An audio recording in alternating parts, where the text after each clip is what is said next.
wind energy and fuel cell by showing our world's data. And thank you for your sparing your precious time with the school students.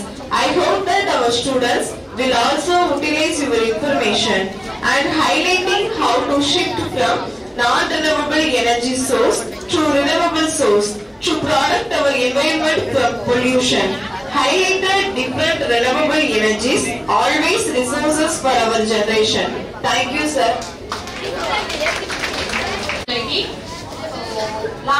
Last day we have an introduction about sensors, controllers using IoT. From that you can understand that we are using the sensors in our day-to-day life without acknowledging that.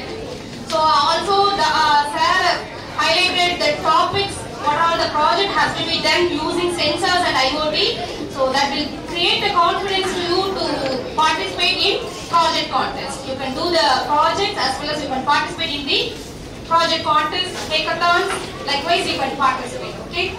So with that note, we will start the today's sessions. So today's sessions is about introduction to solar, PV and wind energy, fuel cell energy. That is delivered by Dr. V. Saravanan sir, Professor from Tyagaraja College of Engineering and Technology. Sir is #1 in research of doing renewable energy. So he completed his PhD degree in the year 2004 and completed making the research scholars to complete a PhD degree, and more research scholars are doing PhD under his guidance. Sir is related with companies like industries, so he is doing consultancy projects for companies and he is a resource person for many programs for various institutions. So with that note, I hand over the session to Dr. V. Saravanan sir for giving introduction about renewable energy sources to you. Next generations, for the next generations are running over the electricity with the help of renewable energy sources.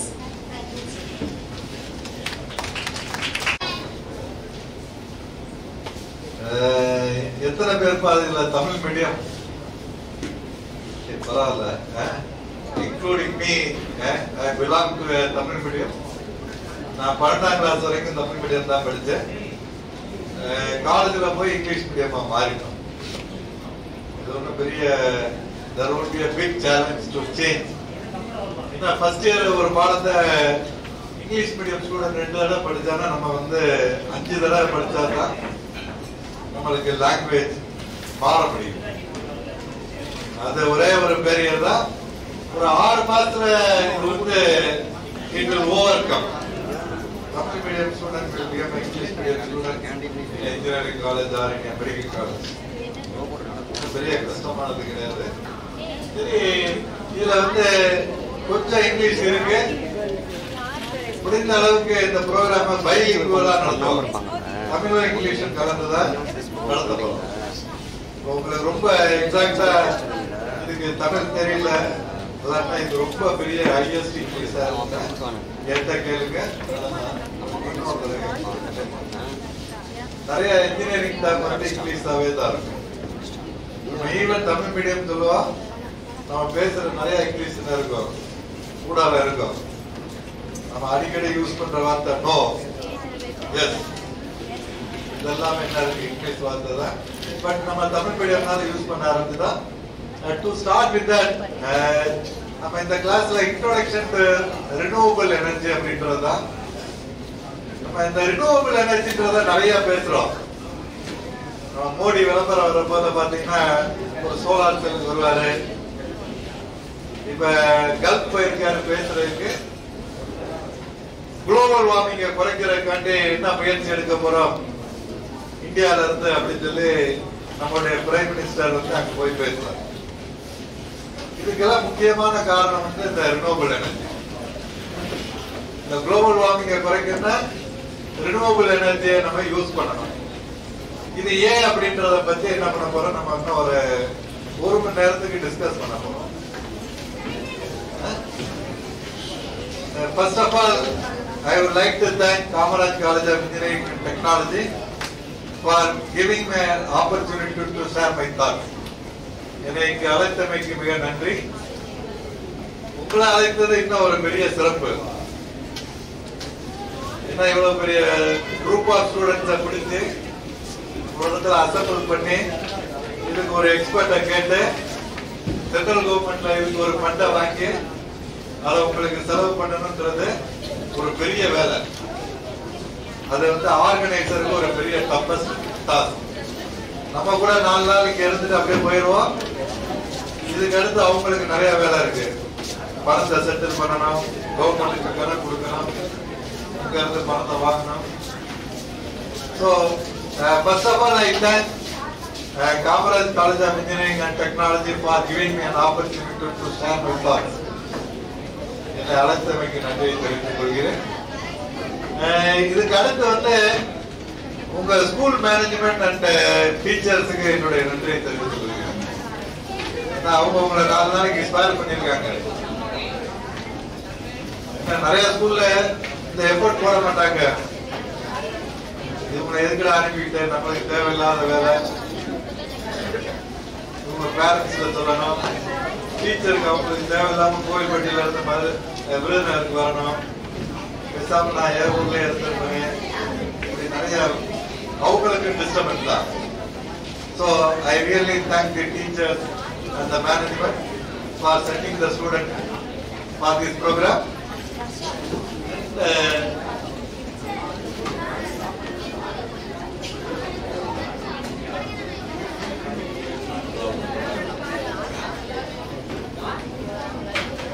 Right, Papa.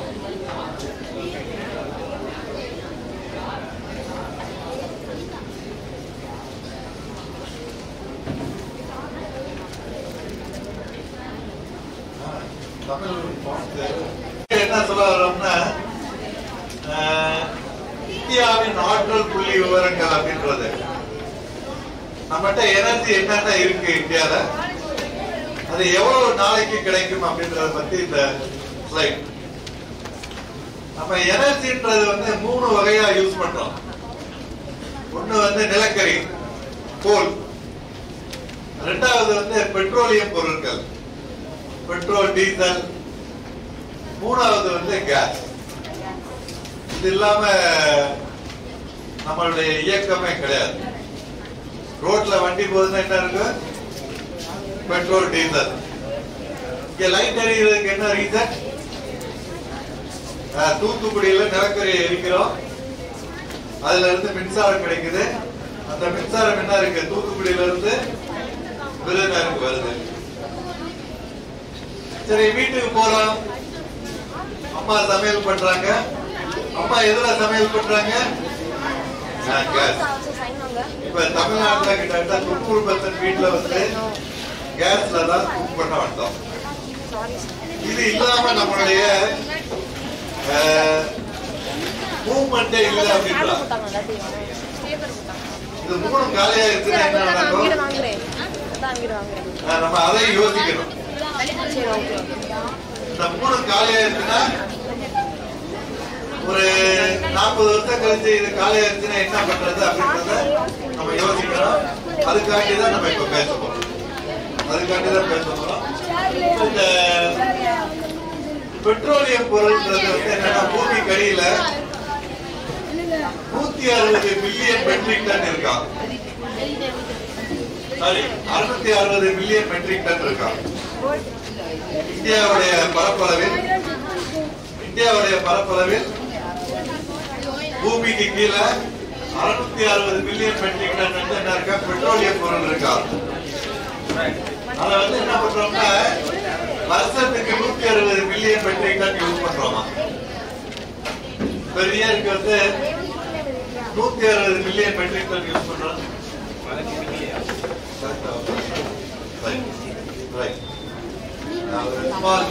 இந்த அலைன்மெண்ட்டை correct பண்ணி இன்னொரு பார்க்கணும். அதை பார்த்தா நல்லா இருக்கும் அப்படின்ற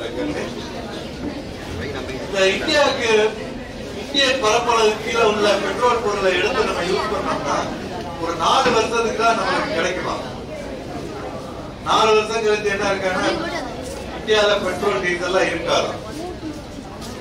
இதுக்காண்டி நம்ம இப்ப என்ன பண்றோம்னா, ஒரு 25% இந்தியாவுக்கு இருந்து எடுக்கிறோம், 75% அரேபியன் கண்ட்ரில இருந்து வாங்குறோம்.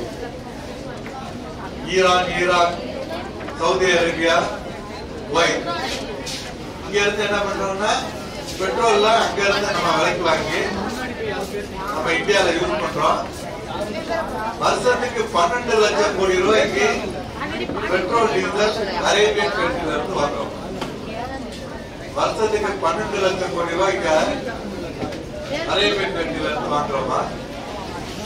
எதுக்காண்டி வாங்குறோம்னா இந்தியால உள்ளது 4 வருஷத்துக்கு தான் தேவைப்படும், யூஸ் ஆகும்.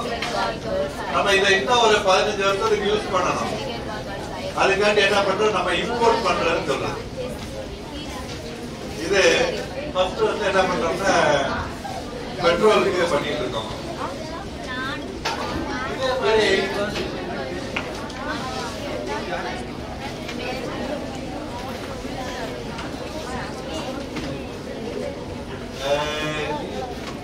கேஸ் வந்து என்ன பண்றோம்னா நம்ம யூஸ் பண்ணிட்டு இருக்கோம். கேஸ்மே என்ன எதிர்பார்க்கறாங்கன்னா இன்னும் ஒரு 25 வருஷத்துக்கு தான் நமக்கு வரும்னு எதிர்பார்க்கறாங்க. நீங்களாம் சமையல் பண்ற போது என்ன இருக்குன்னா கேஸ் வந்து என்ன இருக்குன்னா ஒரு தட்டுப்பாடு வரும்னு எதிர்பார்க்கறோம். கேஸுக்கு ஒரு பெரிய தட்டுப்பாடு வரும்னு எதிர்பார்க்கறோம். நிலக்கரி என்ன எதிர்பார்க்கறோம்னா இன்னும் ஒரு 120 வருஷத்துக்கு தான் இந்தியால வருமா. 120 வருஷத்துக்கு வச்சு நிலக்கரி அப்படின்றது கிடைக்காது. உங்க காலத்துல கட்டாயம் நிலக்கரி இருக்கும். அதுக்கு அடுத்து இன்னும் ஒரு 120 வருஷம் கழிச்சு உலகத்துல வாழ்றவங்களுக்கு வந்து நிலக்கரின்னா என்ன தெரியாது. அதெல்லாம் மியூசியத்துல போய் தான் பாக்குற மாதிரி, மியூசியத்துல போய் தான் நிலக்கரி பாக்குற மாதிரி.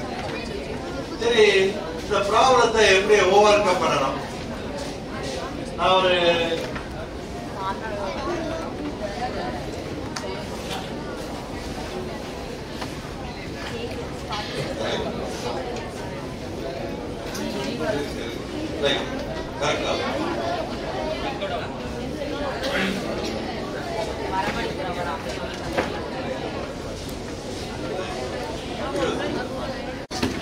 பூமிக்கு அடியில் இருக்க நிலக்கரியுடைய அளவு வந்து 110 ட்ரில்லியன் மெட்ரிக் டன் அப்படிப்பா. Sorry, billion metric tonne. நம்ம யூஸ் பண்றது 660 பில்லியன் மெட்ரிக் டன். ஒரு பில்லியன்றது வந்து 1000 மில்லியன். ஒரு பில்லியன்றது 1000 மில்லியன். கிட்டத்தட்ட 160 வருஷத்துக்கு வருமா. இயற்கை எரிவாயு எல்பிஜி கேஸ் வந்து என்ன 25 வருஷத்துக்கு தான் வருமா. 25 வருஷத்துக்கு தான் வருமா. சரி, இது நம்ம இன்னும் ஒரு அடுத்த ஜெனரேஷன் உங்க பேர பிள்ளைகளுக்கு வேணும். இதுக்கு என்ன பண்ணலாம்? இது என்ன சொல்றாங்கன்னா நம்ம உலகத்துல இப்ப ரினியூவபிள் எனர்ஜி யூஸ் பண்ண ஆரம்பிச்சிட்டோம். சோலார் யூஸ் பண்றோம், விண்ட் யூஸ் பண்றோம், ஜியோ தெர்மல் யூஸ் பண்றோம். பட் இது எவ்வளவு யூஸ் பண்றோம்னா 15% தான் யூஸ் பண்றோமா. 85% வந்து இன்னும் நிலக்கரி எரிவாயு பெட்ரோலை நம்பிதான் இருக்கும். நம்ம ரோட்ல எலக்ட்ரிக் கார்லாம் பார்த்துட்டோம். பட் இன்னும் என்ன இருக்குன்னா 99% கார் வந்து பெட்ரோல் டீசல்ல தான் ஓடுது. 1% கார் தான் என்ன இருக்கு, எலக்ட்ரிக் கார் தான் இருக்கு. சரி, இதனால என்ன ப்ராப்ளம் வருது? இந்த பெட்ரோல் டீசல் கோல் யூஸ் பண்றதுனால என்ன ப்ராப்ளம் வருதுன்றத பார்க்க போறோம். இது ஒரு சின்ன 1000 மெகாவாட் தெர்மல் பவர் பிளான்ட். நீங்க தூத்துக்குடியில கேள்விப்பட்டிருப்பீங்க, அனல் மின் நிலையம் ஒண்ணு இருக்கு. இது 1000 மெகாவாட் தயார் பண்ணும். ரொம்ப எக்ஸாக்டா சொன்னா 1050 மெகாவாட். இந்த 1050 மெகாவாட் தயார் பண்றதுக்கு வந்து எனக்கு ஒரு நாளைக்கு தேவையோட கோலோட அளவு வந்து 12,000 டன். 12,000 டன் என்ன இண்டிகேட் பண்ணுதுன்னா கிட்டத்தட்ட 1200 லாரியில கோல் கொண்டு போய் டெய்லி எரிக்கணும். அங்க பாத்தீங்கன்னா ஒரு ரயில்வே ஸ்லைடிங் இருக்கும், ஒரு ரயில்வே போயிட்டே இருக்கும்.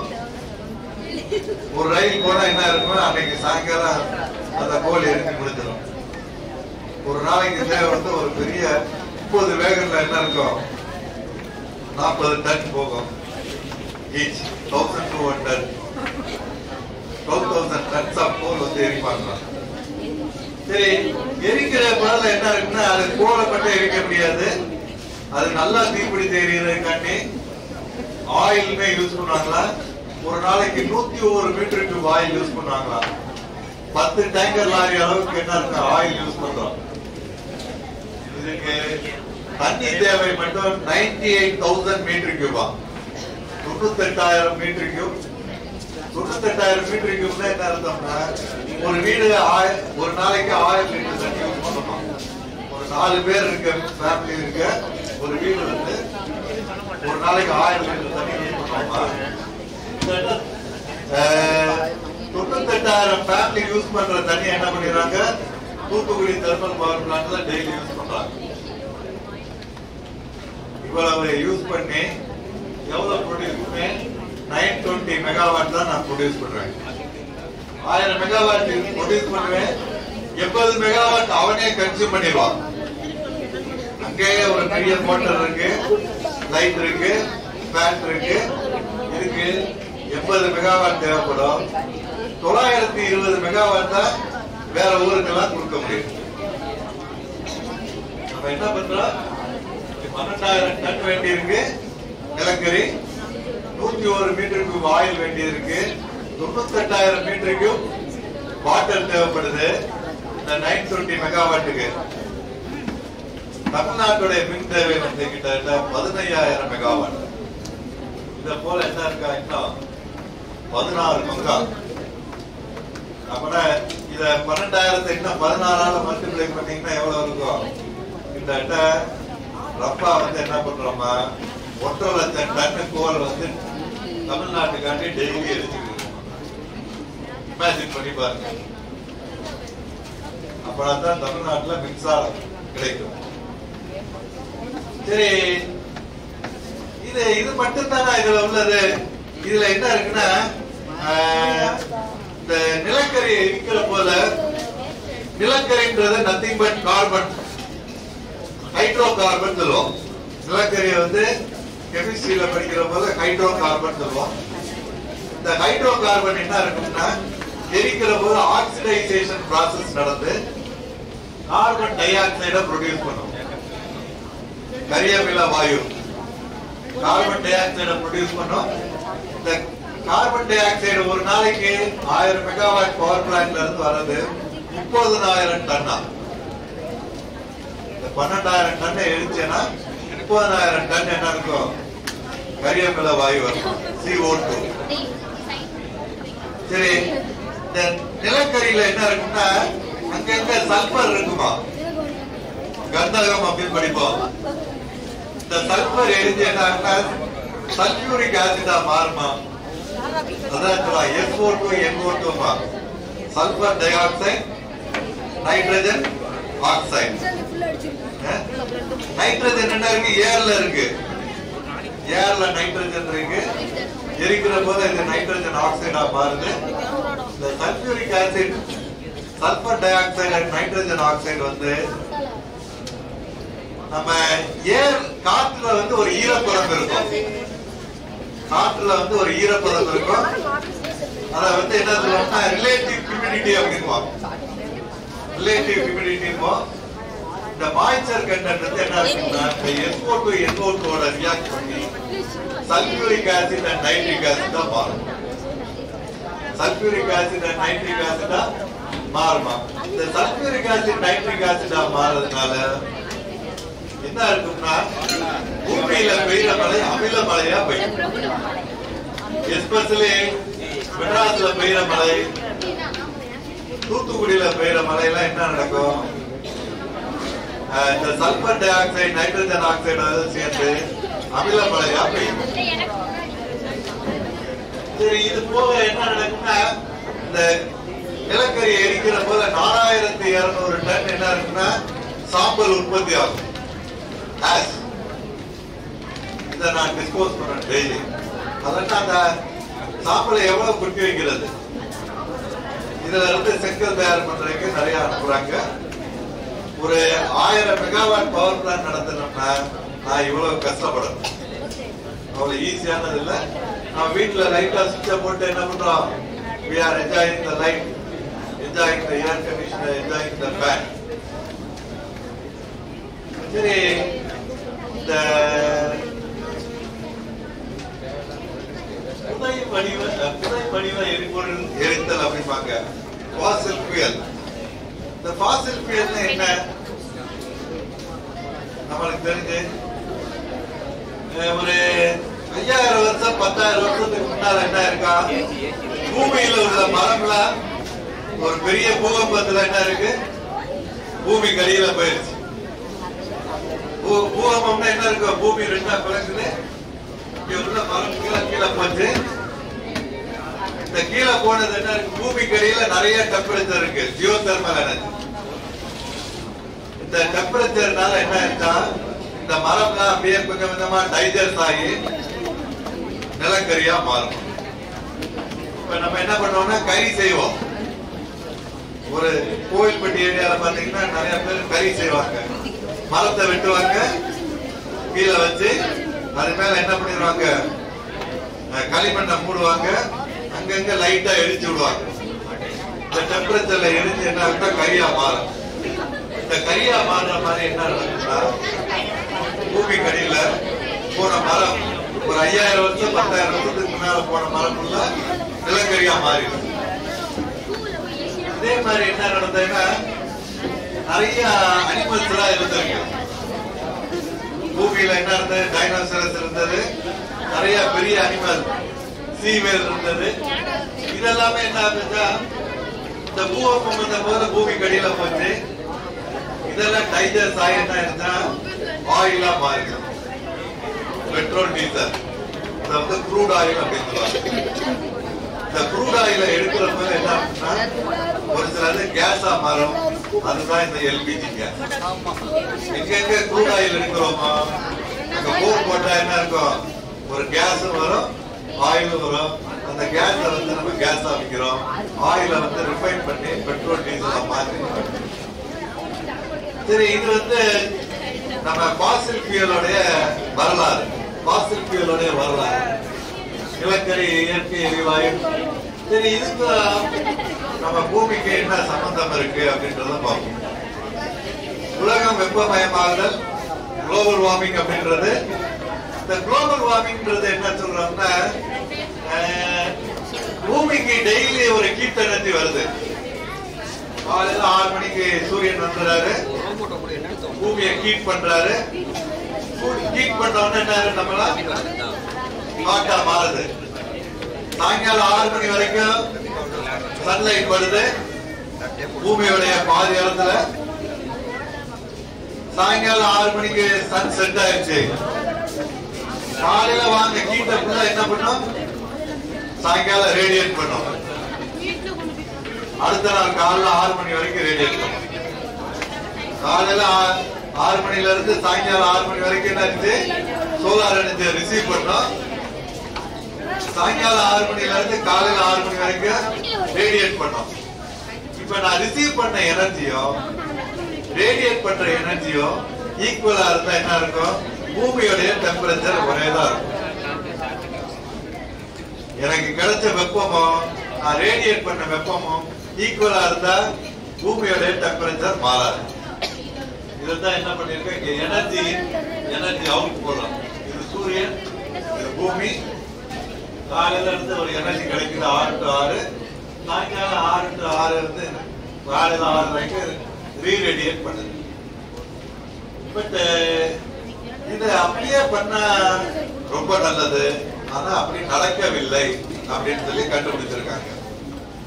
அதனால என்ன இருக்குன்னா, புவியின் மேற்பரப்பின் சராசரி வெப்பநிலை ரைஸ் ஆகும். The average temperature of Earth rises. The average Earth temperature rises gradually. 0.1 degree rice ஆகும் வருஷத்துக்கு. இது ஏன் அப்படின்றதுக்காண்டி ஒரு சின்ன எக்ஸ்பிளனேஷன் பண்றாங்க. இதுல என்ன இருக்குன்னா, இந்த ஃபுல்லா எல்லோ போட்டது வந்து சூரியன்ல இருந்து வர சன்ரைஸ். இந்த ஆரஞ்சும் எல்லோ போட்டது பூமிக்கு வந்த பிறகு என்ன பண்ணுன்னா, இது ரீரேடியேட் ஆகும். பூமிக்கு மேல என்ன இருக்குன்னா, ஒரு கார்பன் டை ஆக்சைடு லேயர் இருக்கும், கருப்பு கலர். இந்த சூரிய வெளிச்சம் எப்படி இருக்கு? ரொம்ப பிரைட்டா இருக்கு, ஈஸியா பெனட்ரேட் பண்ணி வீட்டுக்குள்ள வந்துருதா. பட் சாயங்காலம் நம்ம பில்டிங்ல இருந்து ரேடியேட் பண்ற ஹீட் வந்து என்ன இருக்கா? லைட் டென்சிட்டியா இருக்கா. அது வந்து என்ன இருக்குன்னா இந்த கார்பன் டை ஆக்சைடுல போய் பட்டு கொஞ்சம் திரும்ப ரீரேடியேட் ஆகும். இன்னொரு ஒரு ஆரஞ்சு ரேஸ் போட்டிருக்கேன். இது என்ன இண்டிகேட் பண்ணுதுன்னா நம்ம சாயங்காலம் ரேடியேட் பண்றோம், ஆனா கொஞ்சம் ரேடியேஷன் என்ன இருக்கு? திரும்ப பூமிக்கே வருதான். இதனால என்ன இருக்குன்னா டெம்பரேச்சர் கூடுதான். இதுக்கு என்ன ரீசன் அப்படின்னு சொன்னோம்னா நம்ம ஓட்டுற காரு, நம்ம ஃபேக்டரி, நம்ம பவர் ஜெனரேஷன் இதெல்லாம் என்ன பண்ணுச்சுன்னா நிறைய CO2 எமிட் பண்ணி பூமிக்கு மேல நிறைய CO2 லேயர் இருக்கு. இது ரீரேடியேட் பண்ணுது. நம்ம இந்த மயில்ல எப்ப கோயில் இருந்தாலும் மழை பெய்யறதுக்கு முன்னாலே மழை பெய்ஞ்ச பிறகு முன்னால ஏன் மயில் ஆடுது? அநியாயம் பண்றாங்க, எங்க போய் இருக்குன்னு தெரியல. ரொம்ப பிராங்கா மயிலுக்கு ரொம்ப வேர்க்குமா. க்ளவுடி டேஸ் வந்து எப்படி இருக்கும்னா வெக்கையா இருக்கும். மழை பெய்யறதுக்கு முன்னால பாத்தீங்கன்னா என்ன இருக்கும்? ரொம்ப ஸ்வெட் ஆகும். மயிலுக்கு ரொம்ப வேர்க்குமா, எஸ்பெஷலி ஆண் மயிலுக்கு ரொம்ப வேர்க்குமா. அது ரெக்கையை விரிக்கிறதுக்கு காரணம் வந்து ஸ்வெட் அவுட் அப்படின்மா. அதுல வேர்வைய வந்து வெளியில விடுறதுக்காண்டிதான். நம்மளா என்ன நினைக்கிறோம்? மயில் ரொம்ப சந்தோஷமா ஆடுது மழை வரும்போது. அப்படி கிடையாது. மழை வந்த உடனே மயில் வந்து என்ன அது என்ன பண்ணுறா? அது ரொம்ப வெக்கையா இருக்கு. நல்லா நம்மள என்ன பண்றோம்? சம்மர் வீட்டுக்கு போனோம்னா முதல்ல சட்டையை கட்டுறா, பனியன் போகுதா, வெயில கட்டுறா அப்படின்னு இருக்கோம். இந்த same scenario case of the peacock. நம்ம நினைக்கிறோம் மயில் வந்து க்ளவுடி டேஸ்ல வந்து டான்ஸ் ஆடுறது நினைக்கிறோம். அப்படி கிடையாது. வெரி சிமிலர் டு நிறைய சாப்பிட்டோம்னா என்ன இருக்கும்? சிரிக்காது, இங்க எங்கேயும் நடந்துகிட்டே இருப்போம். கிட்டார் செமிக்கிட்டோம், சாப்பிட்டது இல்லை இறங்கிட்டோம். அது மாதிரிதான் அந்த கேஸ். சரி, ரைட். இதுதான் ஒரு முக்கியமான ரீசன் குளோபல் வார்மிங். சரி, இந்த குளோபல் வார்மிங்னால என்ன நடக்கும்? ஃபர்ஸ்ட் வந்து நம்மளுக்கு பாத்தீங்கன்னா டெம்பரேச்சர் ரைஸ் ஆகுது. இதை நாங்க என்ன சொல்லுவோம்? எக்ஸ்டெண்டட் சம்மர், எக்ஸ்டெண்டட் வின்டர் அப்படின்னு சொல்லுவோம். இது வந்து ஏப்ரல் மே தான் சம்மர். இப்ப ஜூன் மாசம் ஜூலை மாசம் வரைக்கும் வெயில் அடிக்குது. ஜூன் மாசம் ஜூலை மாசம் வரைக்கும் இந்த ஏசி போட்டாங்கன்னா என்ன பண்ணுவாங்க? ஏப்ரல் மேல மட்டும்தான் ஏசி போடுவாங்க. இப்ப மார்ச்ல இருந்து போட ஆரம்பிச்சாங்க. மார்ச், ஏப்ரல், மே, ஜூன், ஜூலை, ஆகஸ்ட் வரைக்கும் போடலாம். மழை காலம் வந்த பிறகுதான் ஏசி நிப்பாட்டுறோம். இந்த செகண்ட் அமிலமலை. இந்த அமிலமலைன்னா என்ன? நான் ஏற்கனவே சொன்னேன், தெர்மல் பவர் பிளான்ட்ல வந்து என்ன இருக்கு? SO2 NO2 ப்ரொடியூஸ் ஆகுது. காற்றுல ஒரு ஈரப்பதம் இருக்கு. ஈரப்பதம்ன்றது water. The H2O react with SO2 and NO2 and produce sulfuric acid and nitric acid. H2SO4 and nitric acid. சரி, இதெல்லாம் என்ன பண்ணுதுன்னா ஆசிட் ரெயினை உற்பத்தி பண்ணுது. இதுக்கு அடுத்து என்ன இருக்குன்னா ஹிமாலயாஸ்ல வந்து பனி உருகுதான். ஹிமாலயாஸ்ல வந்து எப்படி இருக்கா? பனி ஃபுல்லா கவர் பண்ணி இருக்கோம். பூமியோட டெம்பரேச்சர் ரைஸ் ஆனோம்னா ஹிமாலயாஸ்ல உள்ள பனி எல்லாம் உருக ஆரம்பிக்கும். இங்க பத்ரிநாத், கேதார்நாத் அப்படின்னு இருக்கு. அங்க என்ன இருக்கும்? பனிலிங்கம் உருவாகும். அந்த பனிலிங்கம் அதனுடைய சேஃபே இல்லையா? இது வந்து என்ன இருக்கா? ஸ்னோ பெல்டோ. Sea level rise. இப்ப பனி அங்க உருகுச்சுன்னா என்ன நடக்கும்? இந்த தண்ணி ஃபுல்லா கடலுக்கு போகும். கடல் மட்டம் உயரம் கூடுதான். சீ லெவல் ரைஸ். இதெல்லாம் வந்து குளோபல் வார்மிங்னால நடக்குது. குளோபல் வார்மிங்னால நடக்குது. சரி, இந்த பனி உருகுறதுனால என்ன நடக்கும்? ஆற்றுல வெள்ளம் போகும். நம்ம ஊர்ல இந்த பிரச்சனை கிடையாது. கங்கா பிரம்மபுத்திரால என்ன இருக்குன்னா ஆற்றுல வெள்ளம் போகும். அங்க நம்ம ஊர்ல மழை பெஞ்சா ஆற்றுல தண்ணி வரும். கங்கா பிரம்மபுத்திரால என்ன நடக்கும்னா கரெக்டா என்ன இருக்கு? ஏப்ரல் மேலதான் அந்த தண்ணி போகும். கங்கா பிரம்மபுத்திரால ஏப்ரல் மேலதான் ரிவர் கங்கால தண்ணி போகும். ஏன்னா snow melt down happen in Himalaya that leads to water flow in the Ganga and Brahmaputra. சரி, இன்னொன்னு என்ன சொல்றாங்கன்னா பருவமழை மாற்றம். நம்ம என்ன சொல்றாங்கன்னா ஆடி பட்டம் தேடி விதை அப்படிம்பாங்க. ஆடி மாசம் நான் விதை விதைச்சேன்னா 15 நாளைக்கு ஒரு தடவை ஒரு மழை வரும். அதே மாதிரி நவம்பர் டிசம்பர்ல மழை பெய்யும். இப்ப இந்த மழை பெய்யறதெல்லாம் போஸ்ட்போன் ஆகுதான்.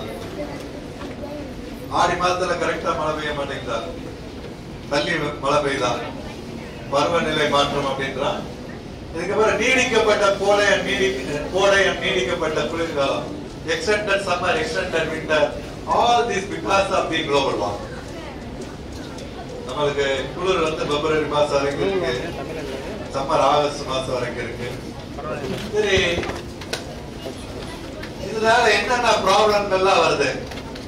கரையோர வெள்ளம் நிறைய பேர் அடிச்சு போயிருது. அதுக்கடுத்து தண்ணீர் நெருக்கடி. இந்த சம்மர் வந்தவொடனே என்ன இருக்குப்பா, தண்ணி கிடைக்கல. இப்ப கடந்த 2 மாசம் நம்ம காவேரியில தண்ணி விட மாட்டேங்கிறான் கர்நாடகா அப்படின்றோம். கர்நாடகா அவன் என்ன சொல்ற, எனக்கே தண்ணி இல்லை அப்படின்றான். எனக்கே தண்ணி இல்லை அப்படின்றான். சரி, மெட்ராஸ்ல மழை அவ்வளவு பெய்யுது. மெட்ராஸ்ல ரோட்ல என்ன இருக்கு, தண்ணி போகுது. அந்த மழை எங்கேயாச்சும் விவசாயம் பண்ற இடத்துல பெஞ்சா நல்லா இருக்கும், அங்க பெய்யல. இதுக்கு அடுத்த வறட்சி, ட்ரை. நம்ம என்ன இருக்கா, பஞ்சம் வந்துருதான். நான் விவசாயம் பண்ண முடியல. காவேரி தண்ணி திறந்து இருந்தாலும் நம்ம விவசாயத்தை ஆரம்பிச்சிருப்போம். இப்பதான் தண்ணி வருது, இப்பதான் விவசாயத்தை ஆரம்பிக்க போறோம். நம்மளுக்கு கிட்ட ஒரு விவசாயம் போச்சு. இதுக்கு அடுத்து பூச்சி கட்டுப்பாடு அப்படிம்பா, பெஸ்ட் கண்ட்ரோல். இந்த கொசு வந்து வருஷத்துக்கு வந்து 2 மாசம் அல்ல 3 மாசம் தான் இருக்குமா. மழை காலத்துலதான் கொசு இருக்கும். இப்ப வருஷம் ஃபுல்லா கொசு இருக்கு. அதான் 10 மாசத்துக்கு கொசு இருக்கு, 2 மாசம் தான் கொசு இல்ல. இந்தியாவில கிட்ட வருஷத்துக்கு 25,000 கோடி ரூபாய்க்கு கொசு மருந்து விற்கிறாங்க. மஸ்கிட்டோ ரிப்பல்லன் 25,000 கோடி ரூபாய்க்கு. நம்ம நிறைய பேர் சாப்பிட முடியாம இருக்கா, ஆனா 25,000 கோடி ரூபாய்க்கு நம்ம வந்து கொசு மருந்து வாங்கி யூஸ் பண்றோம். இது எதுக்கு சொல்ல வரேன்னா, இது எல்லாமே இந்த குளோபல் வார்மிங்கோட எஃபெக்ட் தான். அண்ட் ஃபைனலா கடலுடைய நீர் மட்டம் கூடுதான். இது என்ன இருக்குன்னா, பாண்டிச்சேரியில எல்லாம் ரொம்ப கஷ்டப்படுறாங்களாம். கடல் தண்ணி ஊருக்குள்ள வருது. பங்களாதேஷ்ல இந்த கஷ்டம் நிறைய இருக்கு. இதெல்லாம் ஓவர் கம் பண்ணணும். இதை ஓவர் கம் பண்ணா என்ன பண்ணணும், ரினியூவபிள் எனர்ஜி யூஸ் பண்ணணும். அது என்னன்றத பார்ப்போம். சரி, இந்த குளோபல் வார்மிங்க்கு என்ன ப்ரூஃப் இருக்கு? இதை நீங்க சொல்றீங்க சார், நான் இதை எப்படி நம்புறது? இதுக்கு ஒரு சில ப்ரூஃப் சொல்றாங்க. இந்த போர்ட் கிளேசியர் அப்படின்னு சொல்லி அலாஸ்கான்னு ஒரு ஊர் யூஎஸ்ல இருக்கு. அங்க வந்து ஒரே வருஷத்துல என்ன பண்ணிருக்காங்க, 1914ல வந்து இப்படி ஸ்னோ கவர் பண்ணிருந்தா மலைய. அதே பீரியடு அந்த பீரியட்ல இங்க மெஷர் பண்ண என்ன இருக்குன்னா 2004ல வந்து அப்படியே வெள்ளமா மாறிடுச்சு. இந்த மழை ஃபுல்லா என்ன பனி ஃபுல்லா உருக ஆரம்பிச்சிருச்சு. இந்த ஆர்டிக் நம்ம பூமியோடைய மேல் மட்டத்துல என்ன இருக்கா, ஸ்னோ கவரேஜ் இப்படி இவ்வளவு ஏரியா இருந்ததா, இப்ப ஏரியா குறைஞ்சு போச்சான். இந்த வெள்ளக்கலரா உள்ள ஏரியா என்ன இருக்கா, ஷ்ரிங்க் ஆயிடுச்சான். இது ஆரவில்லி லேக் அப்படின்னு சொல்லி என்ன இருக்கா, கலிபோர்னியால இருக்கா. இதுல ஒரு காலத்துல 2014 இப்படி தண்ணி ஓடிச்சா, இப்ப 2014ல ஒரு வித்தின் 3 இயர்ஸ்ல என்ன ஆயிடுச்சா, தண்ணி லெவல் குறைஞ்சுதான். நம்ம எப்படி கர்நாடகாவோட சண்டை போட்டு இருக்கோம். சரி, இது ஒரு ஸ்னோ மெல்டவுன் போலார் ரீஜன். ஒரு காலத்துல ஸ்னோ இப்படி மவுண்டனை கவர் ஆயிடுச்சு. இப்ப அதே ஏரியால போய் படம் எடுத்தா என்ன ஆயிடுச்சா, ஸ்னோவே இல்லையா. இது வந்து ஒரு ஜெர்மனில என்ன சொல்றாங்க, ஒரு சாண்ட் போர்ட்டல் 1908ல வந்து இப்படி விசிபிளா தெரிஞ்சதான். இந்த ஆசிட் ரெயின்னால என்ன ஆயிடுச்சா, இந்த சாண்ட் போர்ட்டல் அப்படியே எரோட் ஆயிடுச்சு. மணல் சிற்பம், நம்ம நிறைய கோயில் இருக்கு. நம்ம என்ன பண்றோம், வருஷத்துக்கு ஒரு 12 வருஷத்துக்கு ஒரு தடவை கும்பாபிஷேகம் பண்ணி கோயிலை காப்பாத்திக்கிட்டே இருக்கணும். இதை விட்டோம்னா என்ன, இந்த ஆசிட் ரெயின் பட்டா என்ன, இந்த ஸ்னோ டவுன், இந்த ஆசிட் ரெயினால இந்த சாண்ட் போர்ட்டருக்குள்ள எரோட் ஆகும். இது ஜெர்மனியில நடந்தது. இது கோஸ்டல் ஃப்ளட்டிங் இன் பங்களாதேஷ். ஊருக்குள்ள என்ன இருக்கா, கடல் தண்ணி உள்ள வருதான்.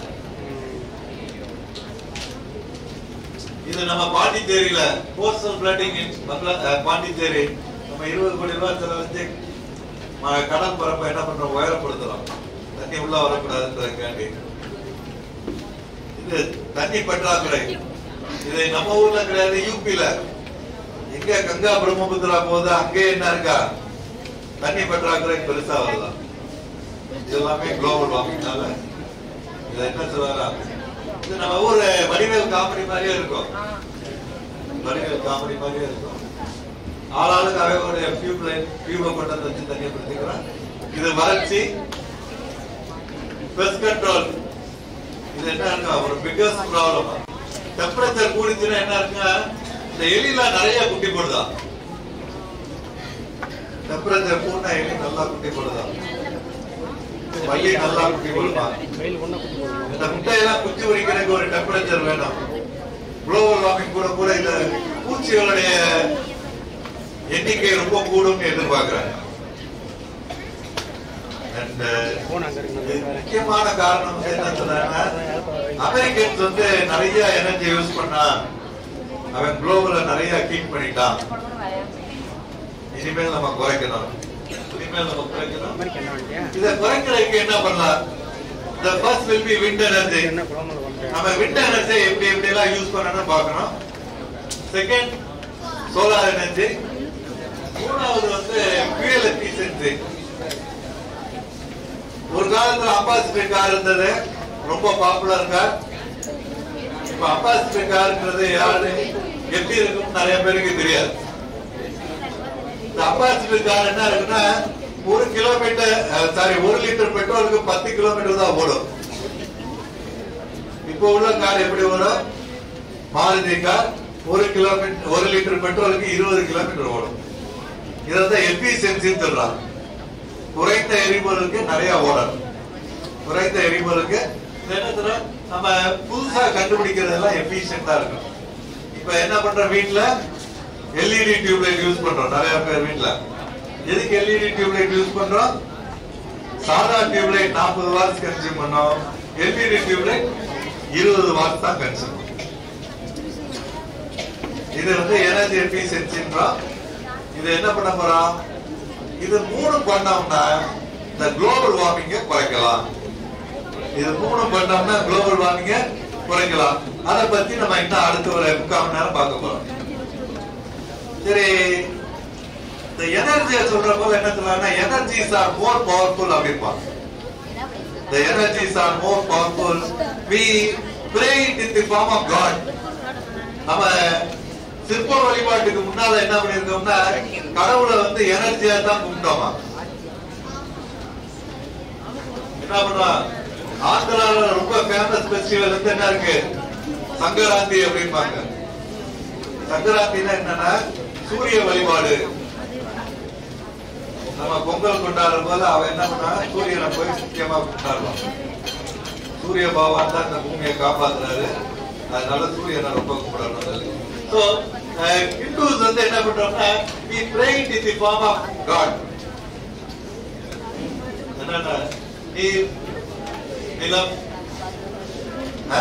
ஃபயர், ஆகாயம், காற்று.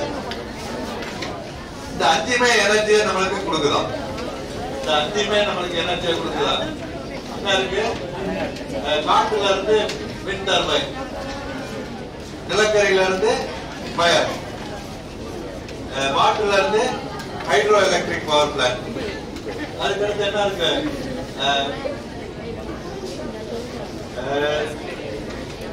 சன்ல இருந்து சோலார். இது என்ன பண்றாங்க, ஜியோ தெர்மல் எனர்ஜின்றது லேண்ட்ல இருந்து பூமிக்கு அடியில ஒரு 10 கிலோமீட்டர் ஒரு ஓட்டை போட்டா பூமின்னா காட்டா இருக்குமா, அதை கொண்டு தண்ணியை ஊத்துறோம்னா என்ன இருக்கா, ஸ்டீமா மாறி வரும். இந்த ஸ்டீம்ல இருந்து எலக்ட்ரிக்கல் எனர்ஜி ப்ரொடியூஸ் பண்ணலாம். அதுக்கு பேர் வந்து என்ன இருக்கா ஜீரோ தெர்மல் எனர்ஜி. நம்ம என்ன பண்றோம், எனர்ஜி வந்து இந்த 5 ஃபார்ம்ல கிடைக்குது. நம்ம எனர்ஜி இப்ப ஹிந்துஸ் வந்து என்ன பண்ணிருக்கோம்னா, நம்ம ஃபார்ச்சுனேட்டா சவுத் இந்தியால 5க்குமே கோயில் இருக்கு. இந்த 5க்குமே என்ன இருக்கு, நமச்சிவாய என்ன சொல்றாங்கன்னா ஸ்பேஸ். நம்ம இந்த 5லையுமே மதிக்கிறோம். காற்றை பொல்யூட் பண்ணக்கூடாது, நிலத்தை பொல்யூட் பண்ணக்கூடாது, ஃபயர் அளவா யூஸ் பண்ணணும். இது எல்லாமே என்ன பண்ணிருக்கா, நம்ம காலைல எந்திரிச்சவன வீடை எதுக்குமா கூட்டுறோம், பூமியை வணங்குறதுக்காண்டி தான் வீடை கூட்டுறோம். அதை எதுக்கு சொல்றோம்னா, பூமியை பொல்யூட் பண்ணாத, கட்ட கட்ட கெமிக்கல் யூஸ் பண்ணாத. நம்ம நிறைய ஆஃப்லைன் நிறைய பொல்யூட் பண்ண ஆரம்பிச்சிடும். நம்ம பொல்யூஷனை குறைச்சோம்னாலே இந்த பூமியை காப்பாற்றலாம். நம்ம பவரை நிறைய யூஸ் பண்ணோம்னா பூமியை பொல்யூட் பண்றோம். இங்க பொல்யூட் பண்ணல, தூத்துக்குடி தெர்மல் பவர் பிளான்ட்ல என்ன பண்றோம், காற்றை பொல்யூட் பண்றோம். சரி, இது ஒரு சின்ன ஸ்டாட்டிஸ்டிக்ஸ். இதுல என்ன சொல்றாங்கன்னா, சோலார் எனர்ஜி வந்து 2850 பங்கு பூமி மேல படுதான். நம்ம இன்னைக்கு யூஸ் பண்ற எனர்ஜியை போல 2850 பங்கு அதுல எனர்ஜி இருக்கு. நம்ம யூஸ் பண்றது லெஸ் தென் 0.5 அவ்வளவுதான் இருக்காங்க. நம்ம இன்னும் நிறைய யூஸ் பண்றோம்னா என்ன இருக்கும், நம்மளுடைய வேற எனர்ஜி ரெக்யர்மெண்டே தேவையில்லை.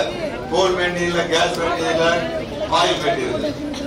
சோலார் எனர்ஜி எனக்கு தேவைக்கு மேல நிறைய இருக்கு. அதுதான் சொல்ல வராங்க. Solar energy will be 2850 times what we need today. இன்னைக்கு நம்ம தேவையை போல 2850 பங்கு பூமிக்கு மேல வருதான். இதே விண்ட் எனர்ஜி வந்து 200 பங்கு இருக்கா நம்ம தேவைக்கு மேல.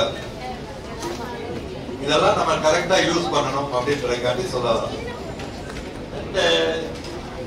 என்ன சொல்றாங்கன்னா, காலையில நம்ம போய் ஒரு ஏர்லி மார்னிங் வெயில்ல உட்கார்ந்தாலே உனக்கு ஒரு எனர்ஜி கிடைக்கும்.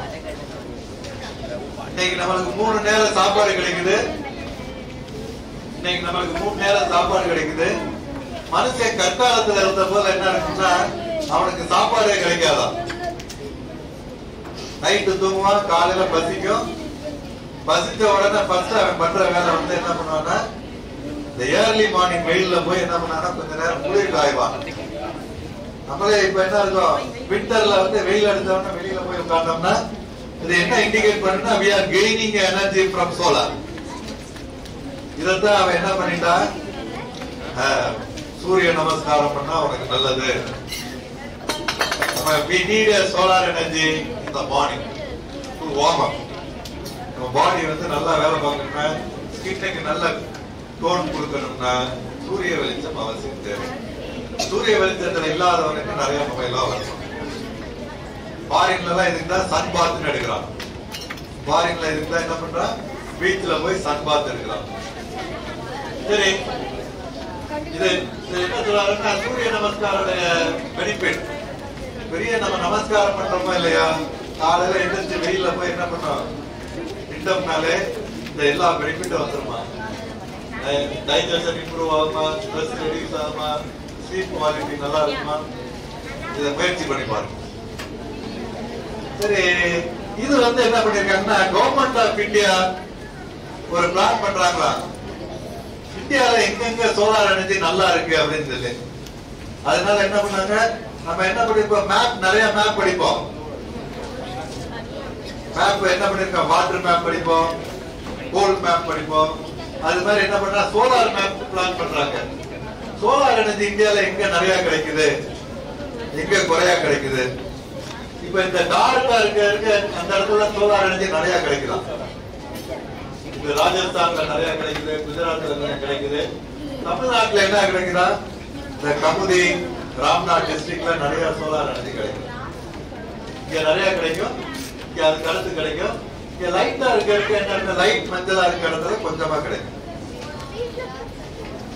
இப்ப இந்த டார்க்கா இருக்க இடத்துல கட்டாயம் என்ன பண்ணலாம், சோலார் எனர்ஜியை நம்ம யூஸ் பண்ணலாம். இந்த முதல் எங்க சோலார் எனர்ஜி உள்ள சோலார் பேனல் நிறுவனம்னா இந்த டார்க்கா இடத்துல நிறுவனம் அப்படின்றாங்க. இந்த மேப்பை கவர்மெண்ட் ஆஃப் இந்தியா ப்ரிப்பேர் பண்ணி எல்லா பேருக்கும் கொடுத்துருக்கு. யாராச்சும் பிளான் பண்ணணும்னா இந்த இடத்துல பிளான் பண்றது நல்லது. சரி, இந்த சோலார் எனர்ஜின்றது என்ன? நம்ம எல்லாம் இந்த டயோட் எல்லாம் படிச்சிருக்கீங்களான்னு தெரியல. பிஎன் ஜங்ஷன் அல்லனா டயோட் சொல்லுவோம். பிஎன் ஜங்ஷன் அல்லனா டயோட் சொல்லுவோம்.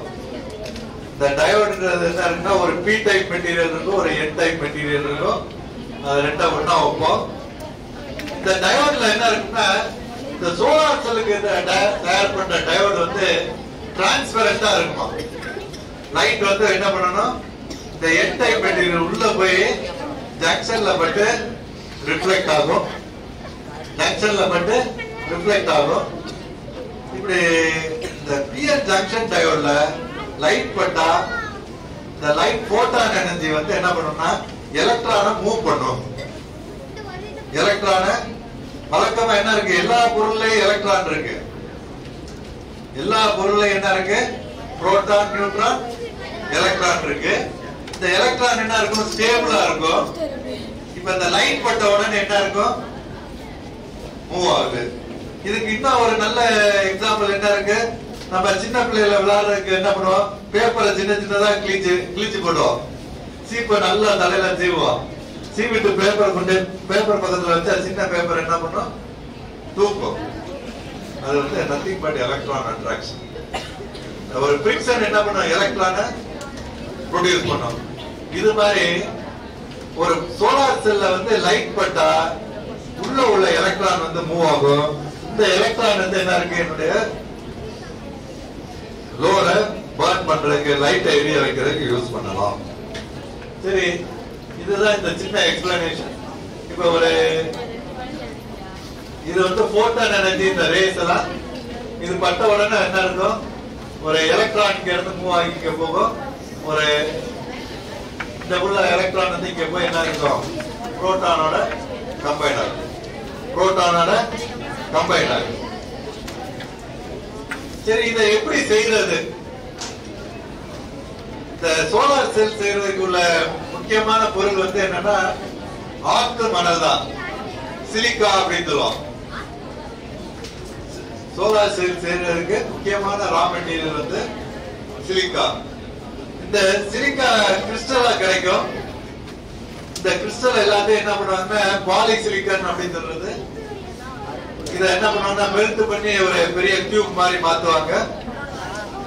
இத கடைசியா என்ன பண்ணுவாங்க, நம்ம அப்பா சிப்ஸ் செய்யற மாதிரி சிப்ஸா மாத்துவாங்க, ஸ்கொயர் கலர் ஸ்கொயரா. அதுக்கு அடுத்து இத என்ன பண்ணுவாங்க, டோப்பிங் பண்ணுவாங்க. ட்ரைவேலன் பென்டாவேலன் சொல்லுவாங்க. ட்ரைவேலன் பென்டாவேலன் சொல்லி டோப்பிங் பண்ணுவாங்க. டோப்பிங் பண்ண பிறகு என்ன பண்ணாங்க, ஒரு ப்ளூ கலர் கோட்டிங் அடிச்சா என்ன இருக்குன்னா கலரை நல்லா அட்ராக்ட் பண்ணும். ப்ளூ கலர் கோட்டிங் அடிச்சா நல்ல கலர் அட்ராக்ட் பண்ணுமா. அதுக்கு அடுத்து இந்த செல்லெல்லாம் நிறைய அடுக்கி வச்சு என்ன பண்ணாங்கன்னா சோலார் பேனல் செய்யறாங்க. இது வந்து சோலார் பேனல் செய்யறதுடைய ப்ரொசீஜர். இது ஒரு காலத்துல செல்ல இருந்து இப்படி ஒரு சின்ன சைஸா இருந்தது. 156 mm to 156 mm இருந்தது. இன்னைக்கு ஒரு செல்லுடைய சைஸ் வந்து 210 by 210 வந்துருச்சு. ஒரு சோலார் செல்ன்றது வந்து 0.5 வோல்ட்ஸ் ப்ரொடியூஸ் பண்ணும். ஒரு காலத்துல வந்து மில்லி வாட்ஸ் ப்ரொடியூஸ் பண்ணுது. இன்னைக்கு 3 to 5 வாட்ஸ் வரைக்கும் ஒரு செல்லே ப்ரொடியூஸ் பண்ணுது.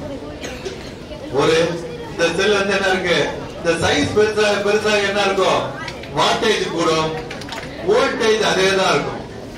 ஒரு செல் வந்து டிபிக்கலா என்ன பண்ணும்னா 0.5 வோல்ட்ஸ் தான் வோல்டேஜ் கொடுக்கும். பட் பவருடைய ரேட்டிங் வந்து என்ன இருக்கும், ஒரு காலத்துல ரொம்ப சின்ன செல்.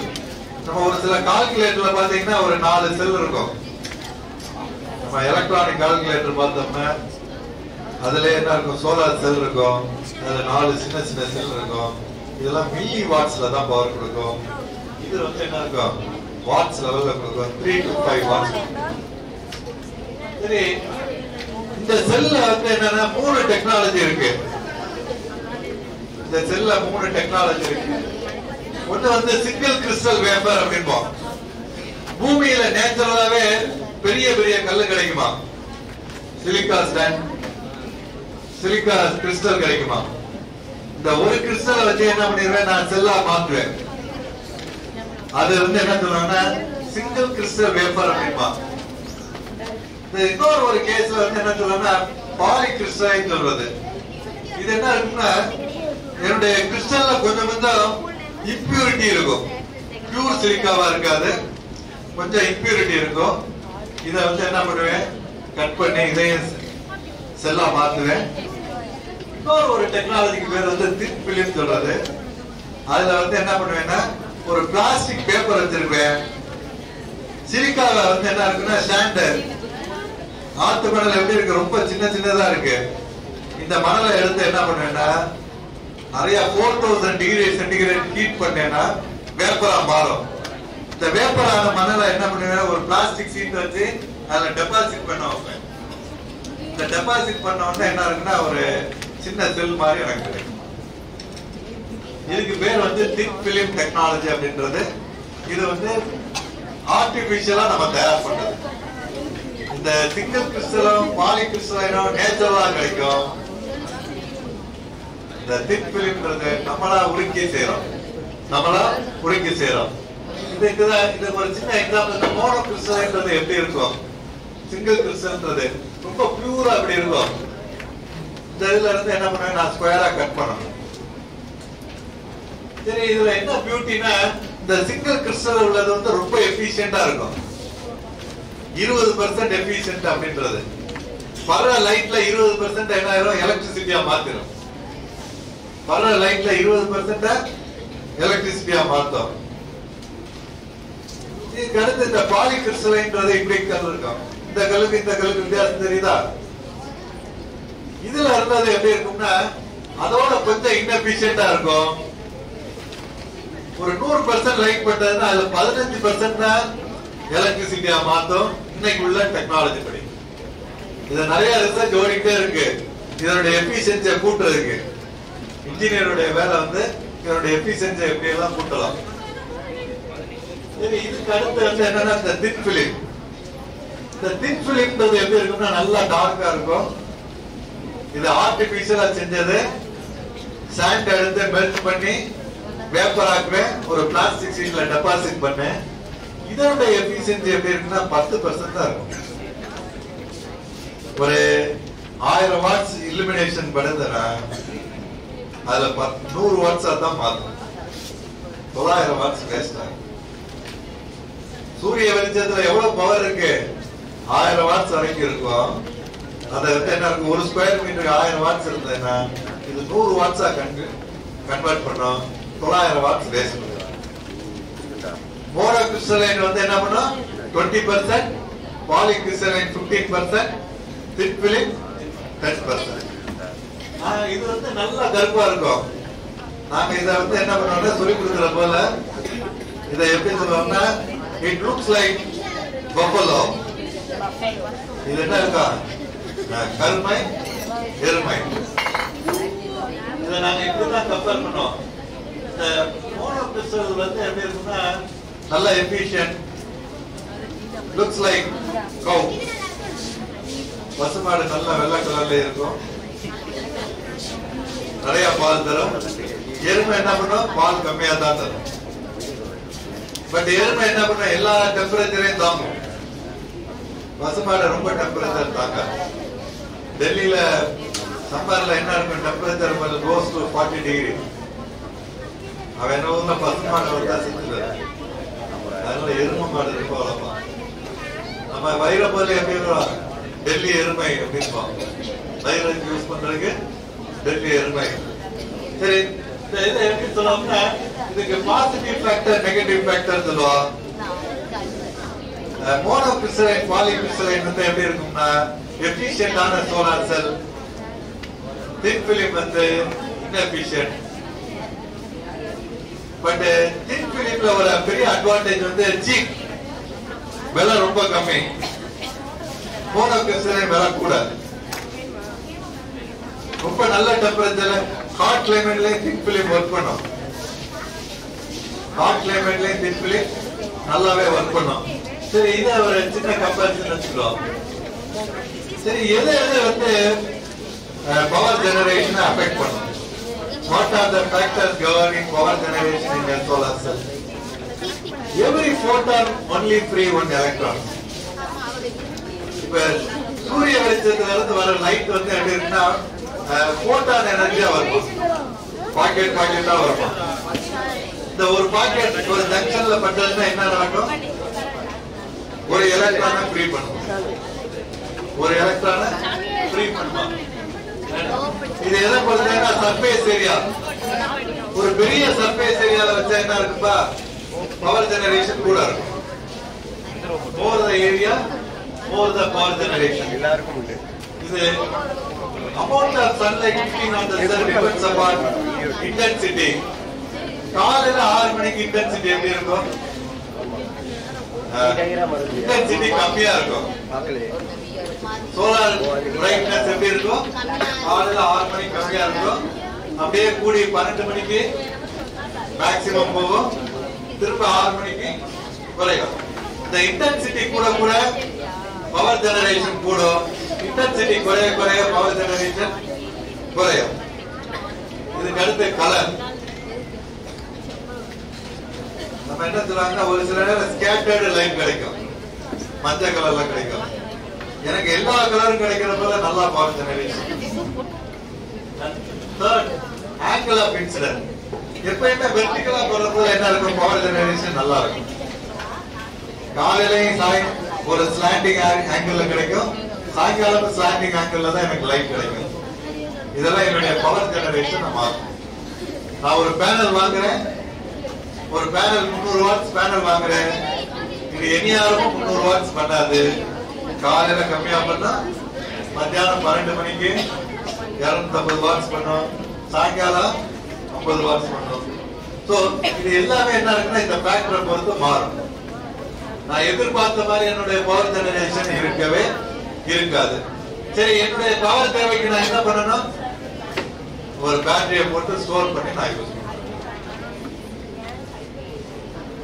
சரி, இது வந்து என்ன சொல்றேன்? இந்த சோலார் செல் ஒரு காலத்துல 0.1 வாட்ஸ்ல இருந்தது. இன்னைக்கு ஒரு செல்ல 5 வாட்ஸ் வரைக்கும் ஜெனரேட் பண்ணும். A single cell will produce 5 watts. சரி, இந்த பேனல்ன்றது என்னப்பா பண்றோம்? நிறைய செல்ல சீரிஸா கனெக்ட் பண்றோம். What is a solar panel? I am connecting multiple cells in series. நம்ம என்ன பண்றோம்? இது வந்து எப்படின்னா டக் ஆஃப் வார் அப்படின்னு சொல்லி ஒரு கேம் நடந்தோம். ஒரு பெரிய கயிறு இருக்கும், இந்த பக்கம் ஒரு 10 பேர் பிடிச்சது, அந்த பக்கம் 10 பேர் பிடிச்சது. முன்னா இருந்தா என்ன இருக்கும்? யாருக்கு போர்ஸ் கூட இருக்குன்றத பாக்குறோம். டக் ஆஃப் வார். சரி, இதனுடைய அப்ஜெக்டிவ் வந்து என்னன்னா, எனக்கு பவர் நிறைய தேவைப்படுது, அதனாலதான் என்ன பண்ற? 10 பேர் இந்த பக்கம் நிப்பாட்டு, இந்த பக்கம் 10 பேர் நிப்பாட்டு.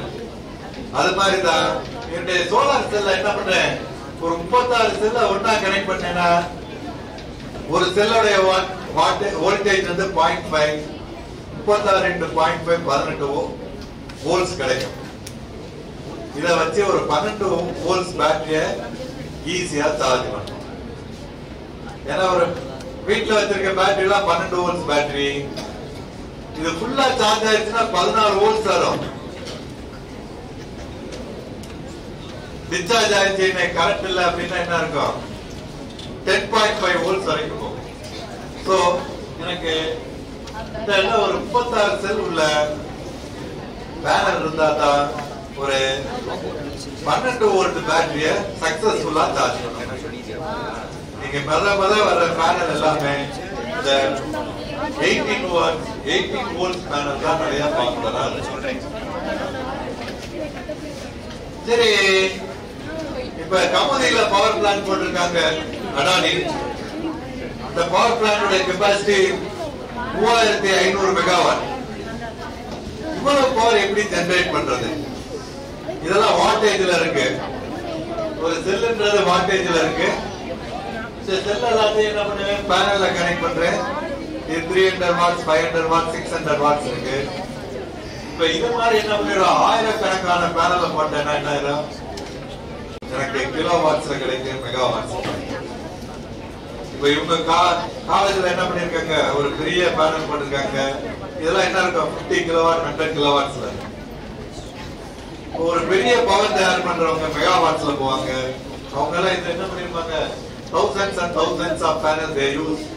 They may connect it in series and parallel. An individual photovoltaic cell known as solar cell, it produces only 3 to 5 watts. You can increase the power output by connecting in series. இதுல உள்ள concept. சரி, நம்ம solar செல்ல வந்து அப்படியே விற்க முடியாது. இதை தயார் பண்றதுக்கு ஒரு ப்ரொசீஜர் இருக்கு. நம்ம பார்த்தது இந்த ப்ளூ கலர் மட்டும்தான். இது கீழே என்ன இருக்கும், ஒரு என்கேப்சுலேஷன் சப்போர்ட்டிங். இப்ப நம்ம மாத்திரை சாப்பிடுவோம், நம்ம என்ன பண்றோம், கேப்சூல் சாப்பிடுவோம். கேப்சூல் உள்ளுக்குள்ளதான் மருந்து இருக்கு.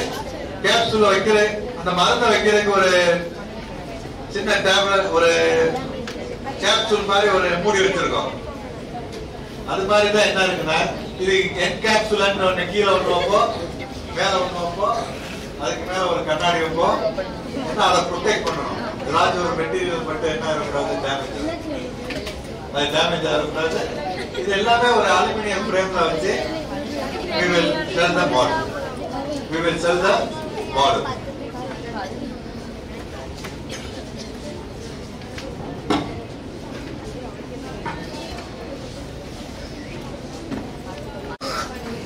The solar energy உடைய கெபாசிட்டி எவ்வளவு இருக்கும்?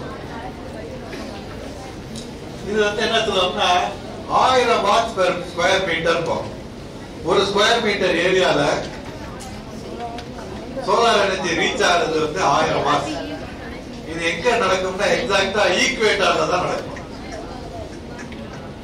ஈக்குவேட்டர்னா என்ன இருக்குன்னா, பூமத்திய ரேகை, அங்க சூரியன் பெர்பெண்டிகுலரா வர்ற போது நான் சோலாரை மெஷர் பண்ணேன்னா 1000 வாட்ஸ் பெர் ஸ்கொயர் மீட்டர் இருக்குமா. இது வந்து கரெக்டா 12 மணிக்கு.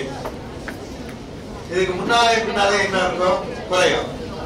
நம்மளாம் என்ன இருக்கும்னா ஈக்குவேட்டருக்கு மேல இருக்கும், அப்பர் ஹெமிஸ்பியர்.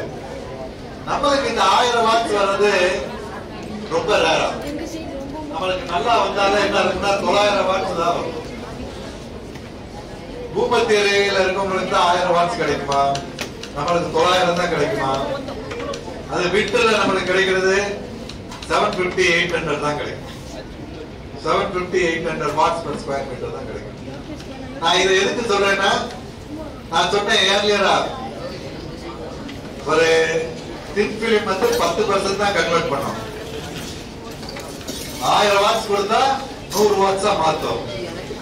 800 வாட்ஸ் கொடுத்தா என்ன பண்ணும், 80 வாட்ஸா மாத்தும். 800 வாட்ஸ் கொடுத்தா 80 வாட்ஸா மாத்தும். இதுதான் சொல்றேன். இப்ப 12 மணிக்கு என்ன இருக்கும், நிறைய கிடைக்கும். காலையில கம்மியா இருக்கும், சாயங்காலம் சன்செட் அப்ப மாறும். சரி, இதை என்ன பண்ணுவோம்னா, ஒரு இடத்துல எவ்வளவு கிடைக்கும்ன்றத நான் எஸ்டிமேட் பண்ணணும். இந்த இடத்துல எவ்வளவு கிடைக்கும்ன்றத நான் எஸ்டிமேட் பண்ணணும். இதை எஸ்டிமேட் பண்றதுக்கு என்ன பண்ணுவேன்னா, இந்த 2 மீட்டர் வச்சிருப்பேன். பைரோனோமீட்டர் 5 கிலோமீட்டர், பைரோனோமீட்டர் 5 கிலோமீட்டர். இதை வச்சு என்ன பண்ணுவேன்னா, சோலார் ரேடியேஷன் எப்படி இருக்கு, இந்த பைரோனோமீட்டர் என்ன பண்ணோம்னா டிஃப்யூஸ்ட் லைட்டை மெஷர் பண்ணணும். ஒரு லைட் பட்டு என்ன ரிஃப்ளெக்ட் ஆகும், அதை வந்து பைரோனோமீட்டர் மெஷர் பண்ணோம். இந்த 5 கிலோமீட்டர் வந்து என்னன்னா டைரக்டா பட்ட லைட்டை தான் மெஷர் பண்ணணும். இந்த 2 டேட்டா இருந்தா இந்த இடத்துல எவ்வளவு சோலார் எனர்ஜி தயார் பண்ணலாம்ன்றத எஸ்டிமேட் பண்ணுவாங்க. சரி, இந்த இதுல இருந்து என்ன பண்ணுவேன்னா, நானு first I try to measure the solar radiation. X axis will be the daytime, காலையில 6 இருந்து evening 6. Y axis will be the solar radiation. சரி, இப்ப இந்த மாதிரி கர்வ வந்து என்ன பண்ணுவோம்னா, நம்ம மேத்ஸ் படிச்சோம். மேத்ஸ்ல வந்து நீங்க அடுத்ததா படிக்க போறீங்க கர்வ் ஃபிட்டிங் டெக்னிக் அப்படின்றது. மேத்தமெட்டிக்ஸ்ல அடுத்து நீங்க காலேஜுக்கு வந்தோம்னா என்ன பண்ணீங்கன்னா கர்வ் ஃபிட்டிங் டெக்னிக் அப்படின்றது. What is curve fitting technique அப்படின்றத நான் சும்மா சொல்லித்தரேன். இப்ப இந்த இடத்துல உள்ள எடுத்து என்ன பண்ணேன்னா இங்க கொண்டு ஃபில் பண்றேன். இதை இங்க கட் பண்ணி இங்க கொண்டு ஃபில் பண்றேன். அப்ப என்ன ஆயிரும், இந்த மாதிரி உள்ள ஷேப் வந்து இப்படி ஸ்கொயர் மாதிரி ரெக்டாங்கிள் மாதிரி மாத்திடுவேன். இப்ப என்னுடைய ஷேப் இப்படி இருந்தது. இந்த கர்வ் ஃபிட்டிங் டெக்னிக்ல என்ன பண்ணிட்டேன், இந்த எல்லாத்தையும் கட் பண்ணி இங்க கொண்டு ஃபில் பண்ணிட்டேன். இங்க உள்ள கட் பண்ணி இங்க ஃபில் பண்ணிட்டேன். என்னுடைய கர்வ் இதுல வந்து என்ன இருக்குன்னா, காலையில 6 மணிக்கு எனக்கு 50 வாட்ஸ் கிடைக்கும், 7 மணிக்கு 100 வாட்ஸ் கிடைக்கும், 8 மணிக்கு 200 கிடைக்கும், 9 மணிக்கு 600 கிடைக்கும், 12 மணிக்கு என்ன இருக்கும் 800 கிடைக்கும். இது எல்லாத்தையும் ஆவரேஜ் பண்ணிட்டேன். ஆவரேஜ் பண்ணோம்னா என்ன சொல்றேன், இந்த பீக் சன் ஹவர்ஸ் சொல்றேன். 800 வாட்ஸ் வந்து 5 மணி நேரத்துக்கு கிடைக்கும், 800 வாட்ஸ் வந்து 4 மணி நேரத்துக்கு கிடைக்கும் சொல்றேன். எஸ்டிமேட் பண்ணிடுவேன். இப்படி எஸ்டிமேட் பண்ணிட்டேன்னா என்ன ஆயிரும், இதுல இருந்து நான் எவ்வளவு எனர்ஜியை நான் தயார் பண்ணலாம்ன்றதை நான் கால்குலேட் பண்ண முடியும். அதுக்காண்டி இந்த இதை பண்ணேன். நம்ம படித்த மேத்தமெட்டிக்ஸா யூஸ் பண்ணோம். நான் படித்த மேத்தமெட்டிக்ஸா யூஸ் பண்ணோம். சரி, இந்த செல்லுமே ஒரு 5 வருஷத்துக்கு முன்னால 300 வாட்ஸ் இருந்தது ஒரு பேனல். இன்னைக்கு ஒரு பேனல் என்ன இருக்குன்னா 680 வாட்ஸ் ஆகுது. ஒரு காலத்துல நம்பர் ஆஃப் பேனல் நிறைய யூஸ் பண்ண வேண்டி இருந்தது. இப்ப நம்பர் ஆஃப் பேனல் வாட்டேஜ் கூட்டினால கொஞ்சமா யூஸ் பண்ற மாதிரி ஆயிடுச்சு. அதான் சொல்றாங்க. இந்த பிராண்ட்ல நிறைய போட்டி இருக்கு. இந்த இப்ப வந்து ரொம்ப பாப்புலர் பேனல் வந்து இந்த சன்பவர்ன்றது. இதுதான் நம்பர் 1 பேனல் மேனுஃபேக்சரிங். இந்த பேனல் வந்து 21.6% எஃபிஷியன்ட்டா இருக்கும். 1000 வாட்ஸ் பட்டதுன்னா 216 வாட்ஸ் என்ன பண்ணுவான், எலக்ட்ரிக் பவரா கன்வெர்ட் பண்ணி கொடுக்கும். பாப்புலர் பேனல் இந்த மார்க்கெட். ஒரு பேனலுடைய வாட்டேஜ் வந்து 670 வாட்ஸ். சரி, இதுக்கு அடுத்து இதுல என்ன டெக்னாலஜி இருக்கு? நம்ம ஊர்ல வெயில் நல்லா அடிக்குது. இப்ப இந்த ஜெர்மனி போலார் ரீஜன் கண்ட்ரில வந்து வெயில் இந்த அளவுக்கு இன்டென்சிட்டி இருக்கா? The country close to equator, away from equator. The country away from Capricorn and Cancer. அந்த போலார் ரீஜன் கண்ட்ரில வெயில் அடிக்கிறதே கம்மியா இருக்குமா? இந்த கேஸுக்கு என்ன சொல்றாங்கன்னா மல்டி ஜங்ஷன் சோலார் செல். இதுல என்ன இருக்குன்னா ஒரு செல், 2 செல், 3 செல். இல்ல நம்ம சோலார் ரேடியேஷன்ல நிறைய கலர் இருக்கு. 7 கலர் இருக்கு.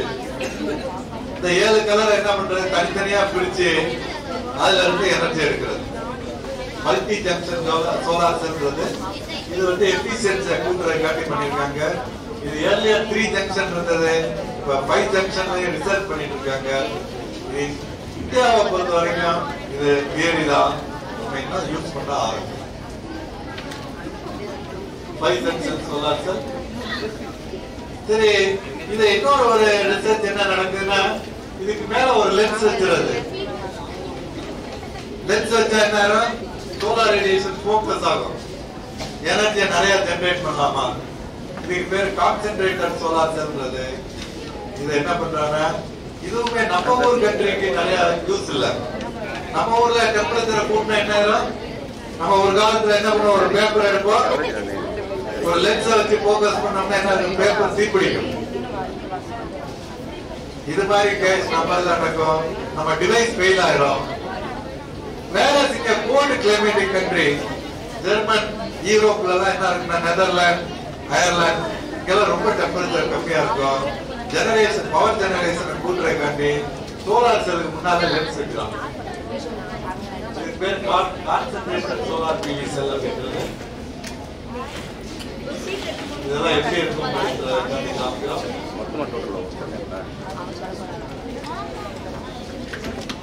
சரி. இதுக்கு அடுத்து என்ன இருந்தா, இந்த சோலார் பேனல் மவுண்ட் பண்றது பெரிய வேலையா இருக்கும். அதனால என்ன சொல்றேன், பிளெக்சிபிள் சோலார் செல். நான் பாட்டு எடுத்துருப்பேன், மொட்டை மாடியில போய் லைட்டா விரிச்சு விட்டுருவேன். மொட்டை மாடியில கொண்டு விரிச்சு விட்டுருவேன். டெய்ல் எண்ட்ல ஒண்ணு பிளக் பண்ணுவேன். என்னுடைய பேட்டரியில கனெக்ட் பண்ணி சார்ஜ் பண்ணிக்குவேன். இது மாதிரி சோலார் செல் வந்துருச்சு. சரி, இது வரைக்கும் நம்ம சோலார் செல்லை பத்தி பார்த்தோம். இதுக்கு அடுத்து கொஞ்சம் விண்ட பத்தி பாத்துறோம். காத்து நிறைய அடிக்குது. காத்து ஏன் அடிக்குது? அதுக்கு முக்கியமான ரீசனே வந்து என்ன சொல்றேன்னா, uneven heating of earth surface. Earth வேற வேற டயத்துல வேற மாதிரி ஹீட் ஆகுது. காலையில நம்மளுக்கு ஹீட் ஆகுது, நைட் வந்து என்ன இருக்கும், அமெரிக்கால சோலார் இருக்கும். திருப்பி டெம்பரேச்சர் மாறதுனால என்ன இருக்குன்னா காத்து வந்து மாறிக்கிட்டே இருக்கு. சரி, இந்த காத்தோட மூவ்மெண்ட்டை வந்து என்ன பண்ணணும்னு நினைக்கிறோம், நம்ம எனர்ஜியா கன்வெர்ட் பண்ணணும்னு நினைக்கிறோம். அதுக்கு வந்து என்ன பண்றோம், விண்ட் டர்பைன் யூஸ் பண்றோம். அதுக்கு விண்ட் டர்பைன் யூஸ் பண்றோம். இந்த விண்ட் டர்பைன்றது நம்மளுக்கு புதுசு கிடையாது. 5000 வருஷத்துக்கு முன்னால என்ன பண்ணோம், ஒரு யாச்சிட் அப்படின்றோம். இந்த பாய்மர கப்பல் அப்படிப்போம். இந்த பாய்மர கப்பல்னா என்ன இருக்குன்னா, இங்க ஒரு பாய்மரம் கட்டலாம். இதை கட்டின உடனே காத்து இங்க அடிக்கும். இந்த கப்பல் அதுவும் முன்னால போகும். ரிவர்ஸ்ல வந்து என்ன பண்ணுவேன், பாய்மரத்தை சுருட்டிடுவேன். அதுக்கப்புறம் ரோப் பண்ணுவேன். பெடல் பண்ண வேணாம் என்ன பண்ணுவேன், இந்த காத்து அடிக்கிற டைரக்ஷன்ல என்ன பண்ணுவேன், இந்த பாய்மர கப்பல் போகும். இது வந்து 5000 வருஷத்துக்கு முன்னாலே நம்ம யூஸ் பண்ணிருக்கோம். வாட்டர் பம்பிங் யூஸ் பண்ணிருக்கோம். Grinding of grain. நம்ம என்ன இருக்கோம், நெல்ல இருந்து அரிசி எடுக்கணும், கோதுமை வெளியில எடுக்கணும். இதுக்கு எல்லாமே என்ன பண்ணிருக்கோம்னா காற்றோட எனர்ஜியை யூஸ் பண்ணிருக்கோமா. இன்னைக்கு வந்து நம்ம பவர் காட்டி யூஸ் பண்ணுறோம். இது வந்து புதுசு கிடையாது. நம்ம யூஸ் பண்ணா இன்னைக்கு நம்ம இதை எலக்ட்ரிக் பவர் காட்டி யூஸ் பண்றோம். அதான் பம்பிங் வாட்டர், கிரைண்டிங் கிரைண்ட். சரி, இந்தியாவை பொறுத்த வரைக்கும் காற்றுல இருந்து மின்சாரம் எடுக்கிறது வந்து தமிழ்நாடு நம்பர் 1. காற்றுல இருந்து மின்சாரம் எடுக்கிறது வந்து 9.6 ஜிகாவாட் ஆஃப் எனர்ஜி நம்ம வந்து என்ன பண்றோம்னா தமிழ்நாட்டுல எடுக்கிறோம். இது வந்து என்ன பண்றோம்னா இந்தியால தமிழ்நாடு தான் நம்பர் 1. தமிழ்நாடு தான் நம்ம இல்ல இந்தியாவில் உள்ள ஸ்டேட்டுக்கு முன்னோடி. சரி, இதுல 2 டைப் இருக்கு. இது வந்து வெர்டிகல் ஆக்சிஸ் அப்படிம்பாங்க, இது ஹரிசாண்டல் ஆக்சிஸ் அப்படிம்பாங்க. நீங்க கோவில்பட்டி டு திருநெல்வேலி போனீங்கன்னா இந்த மாதிரி, நாகர்கோவில் போனீங்கன்னா இந்த மாதிரி டர்பைனை பார்ப்போம். இதுக்கு பேர் horizontal axis wind turbine. Horizontal axis wind turbine. இதுல இருந்து நம்ம நிறைய பவர் எடுக்கிறோம் தமிழ்நாடு பொறுத்த வரைக்கும். சரி, இதுல என்னென்ன பார்ட்ஸ் இருக்கும், ஒரு முக்கியமான இதை ஒன்னொன்னா கூட பார்ப்போம்.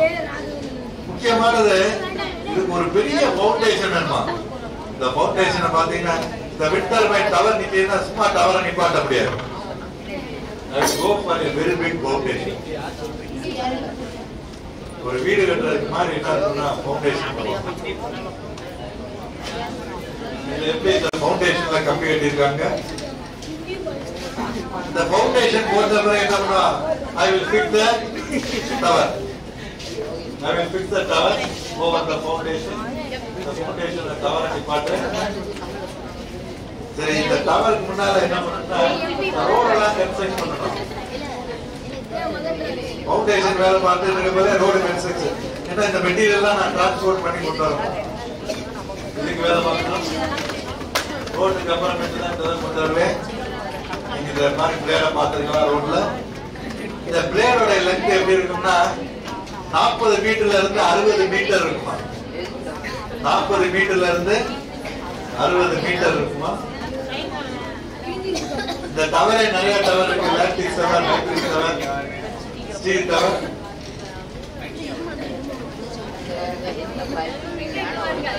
நம்ம இந்த டவர் பாக்குறோம். இது உள்ளுக்குள்ள கூட நம்ம உள்ள மேல வரைக்கும் போற மாதிரி எல்லாம் ப்ரொவிஷன் இருக்குமா. இதுல இருக்கிற இங்க இருந்த பவரை கொண்டு வரதுக்கு கேபிள் வச்சிருப்போம். மேல ஏறதுக்கு லேடர் இருக்கும். மேல ஏறதுக்கு நான் ஒரு ரிப்பேர் பாக்குறதுக்கு மேல வரைக்கும் போனோம். லேடா இருக்கும். அங்கங்க இதே மாதிரி என்ன இருக்குன்னா நின்றுக்கிறதுக்கு ஒரு ஸ்டாண்டிங் ஸ்டேஷன் அங்கங்க ஒரு ஃப்ளோர் அடிச்சு வச்சிருக்கோம். ஒரு 50-20 மீட்டர் ஏறிட்டா 30 மீட்டர் ஏறிட்டா நின்றுக்குவேன். ஏன்னா டவருடைய லெவல் வந்து 80 மீட்டர் இருக்கும். இப்ப 120 மீட்டர்லாம் போயிருக்கு. அங்கங்க நான் நிக்கிறதுக்கு எனக்கு பர்மிஷன் வேணும். கீழே விடாம இருக்கிறதுக்கு ஒரு ரோப் வேற கட்டிக்கிறேன். இதுக்கு அடுத்து நம்ம பிளேட் எல்லாம் பார்த்திருக்கோம். இந்த பிளேட் வந்து பிட்ச் ஆகும் சொல்லுவாங்க, ரொட்டேட் ஆகும். இப்ப கரெக்டா ரொம்ப காத்தடிச்சா பிளேட் வந்து வெர்டிகலா நிற்கும். இப்ப எனக்கு நிறைய காத்தடிக்குன்னா பிளேட் வெர்டிகலா நிற்கும். வெர்டிகலா நிக்கிறதுனா மெஷினை ஓட்டாம நிப்பாட்டு. இப்ப காத்து கம்மி அடிக்கிறது எப்படி நிற்கும்? காத்து கொஞ்சம் கூடுச்சுனால என்ன சொல்லுவாங்க, பிட்ச் ரெகுலேஷன் சொல்லுவாங்க. ஒரு உள்ளுக்குள்ள ஒரு மோட்டர் வச்சு இந்த பிட்சை கண்ட்ரோல் பண்ணுவேன். இது பிளேட், இதுக்கு பேரு ஹப், இதுக்கு பேரு ஜெனரேட்டர். இதுக்கு அடுத்து என்ன இருக்குன்னா என்ன ஹப் வந்து என்ன இருக்குன்னா ஃப்ரண்ட் பேக் திரும்பும். அதுக்கு இங்க ஒரு மோட்டர் மெக்கானிசம் வச்சிருக்கு. மோட்டர் வச்சு என்ன பண்ணுவோம்,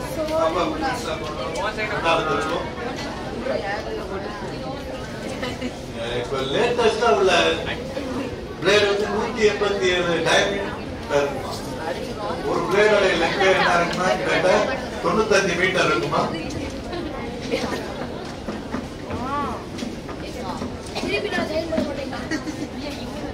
இது வந்து ஒரு latest wind turbine. It generate 12 megawatt. ஒரு டர்பைனே 12 மெகாவாட் ஜெனரேட் பண்ணும். ஒரு டர்பைன் 12 மெகாவாட் ஜெனரேட் பண்ணும். இதனுடைய ரோட்டார் வந்து என்ன இருக்குன்னா 220 மீட்டர் இருக்கும். ரோட்டார்ன்றது இந்த பிளேட சொல்லுவோம். இது ஒரு பிளேடோட லெங்த் வந்து கிட்டத்தட்ட 107 மீட்டர். ஒரு பிளேடோட லெங்த் 107 மீட்டர்.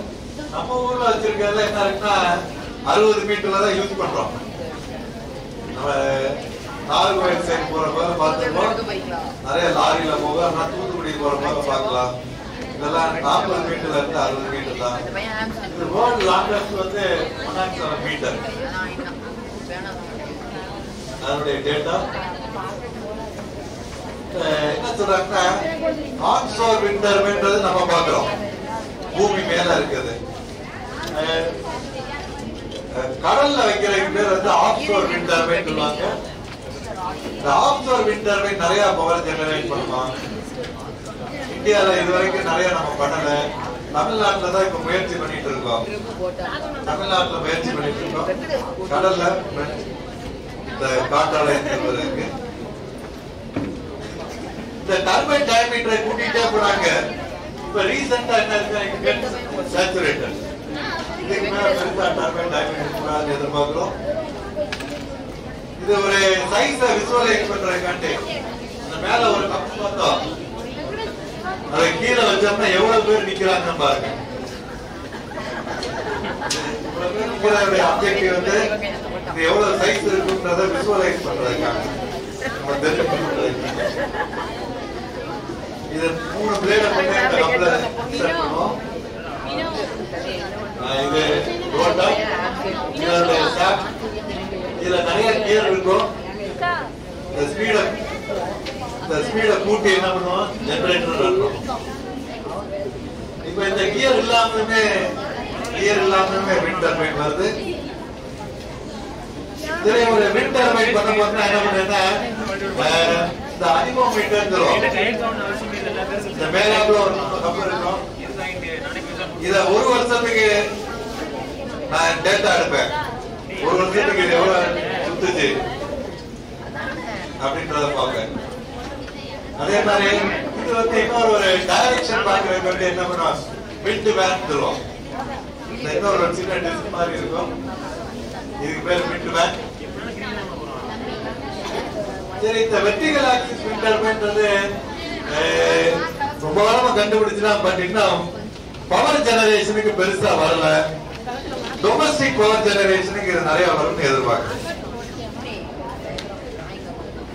இந்த ஸ்மால் ஸ்கேல் விண்ட் டர்பைன் உள்ள வெர்டிகல் விண்ட் டர்பைன் நான் வீட்ல கொண்டு வந்து வச்சு என்ன பண்ணலாம், எப்படி வீட்ல சோலார் பவர் தயார் பண்ற மாதிரி வீட்டுக்கு விண்ட் எனர்ஜி தயார் பண்ற இந்த மாதிரி சிஸ்டம் வரும்போது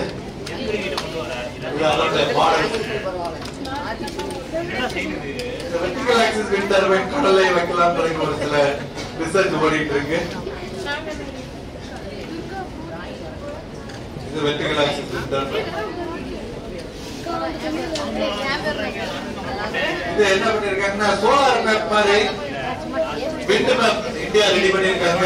எங்க எப்படி பவர் அவைலபிலிட்டி இந்த ரெட் கலர் நிறைய இருக்கிறதெல்லாம் நிறைய இருக்கு. நம்ம தமிழ்நாட்டுல என்ன இருக்கு, சவுத்துல நிறைய பொட்டன்ஷியல்.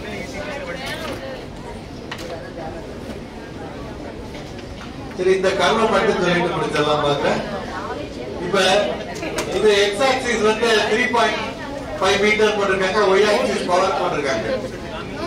இந்த விண்ட் டர்பைன் வந்து என்ன இருக்குன்னா ஒரு விண்டோட ஸ்பீட் ஒரு 2.5 to 3.5 மீட்டர் இருந்தா தான் ஓடவே ஆரம்பிக்கும். விண்ட் ரொம்ப ஸ்லோவா இருந்தா நிப்பாட்டி வச்சிருவாங்க.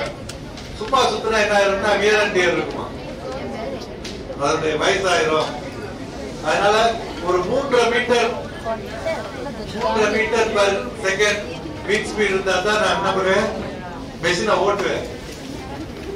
ஒரு 14 மீட்டர் ஸ்பீட் வந்துருச்சுன்னா என்னுடைய மெஷின் வந்து அதனுடைய ரேட் ஆஃப் பவரை தயார் பண்ணும்.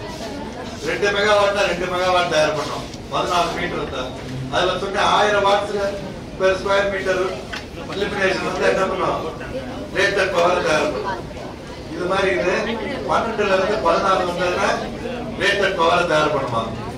இப்போ ஒரு 25 மீட்டர் பெர் செகண்டுக்கு மேல விண்ட் ஸ்பீட் கூடுச்சுன்னா அது புயல் அடிக்கிற மாதிரியா. அந்த கேஸ்ல நான் மெஷினை ரன் பண்ணேன்னா மெஷின் வந்து என்ன ஆகும்னா டேமேஜ் ஆகும், கீழே விழுந்துடும். அதனால அப்ப என்ன பண்ணிடுவேன், பிரேக் நிப்பாட்டி அதை வந்து என்ன சொல்லுவாங்க, கட் அவுட் ஸ்பீட் அப்படின்னு. Rated speed, cutting speed. Cutting ஸ்பீட்னா என்ன இருக்கும், அந்த ஸ்பீட்ல தான் டர்பைன் சுத்த ஆரம்பிக்கும்.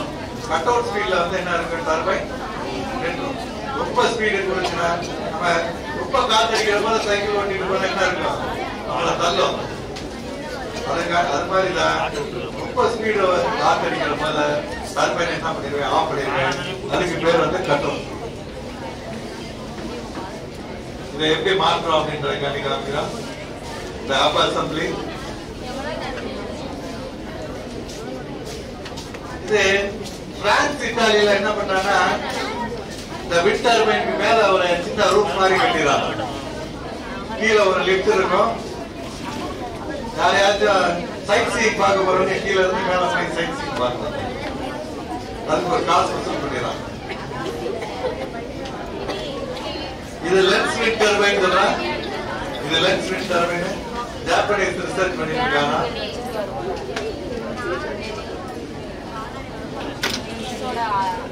இது டொமஸ்டிக் விண்ட் டர்பைன் இது மாதிரி இருக்கு. இன்னும் ரொம்ப கமர்ஷியலா யூஸ் பண்ண வரல. இது வந்து ஒரு பிலிப்பைன்ஸ்ல என்ன பண்ணிருக்காங்கன்னா ஒரு சீசோர்ல வந்து ஒரு செல்போன் டவர்ல அங்கங்க விண்ட் டர்பைன் வச்சு அந்த செல்போன் டவருக்கு பவர் வந்து இந்த wind turbine independently use the power from the wind.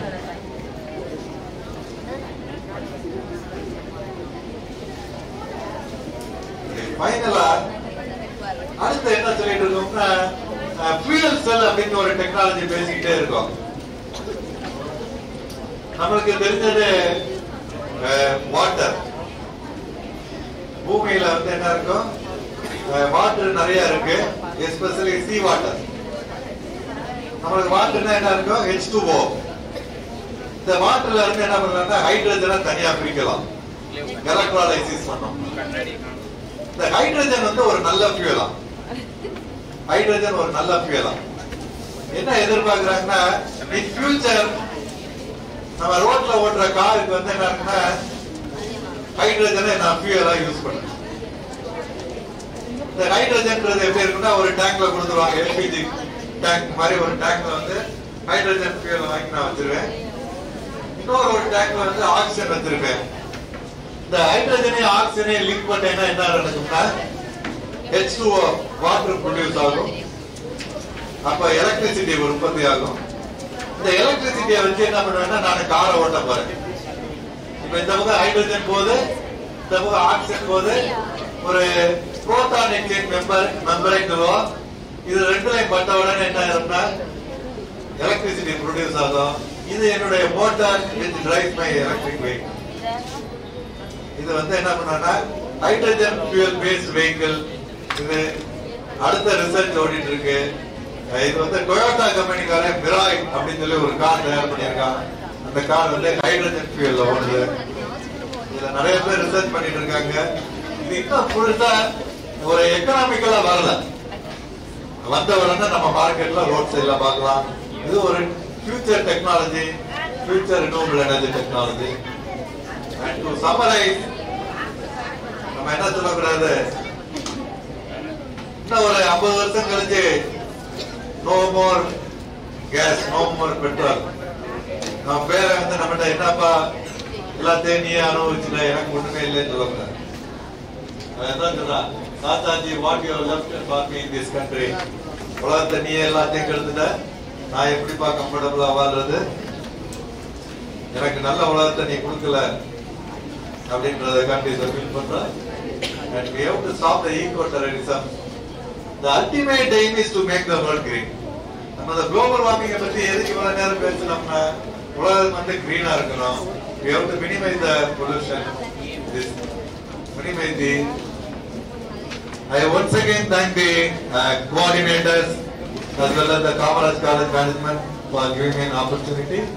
I thank your management as well as our teachers for your cooperation to bring you here. Thank you.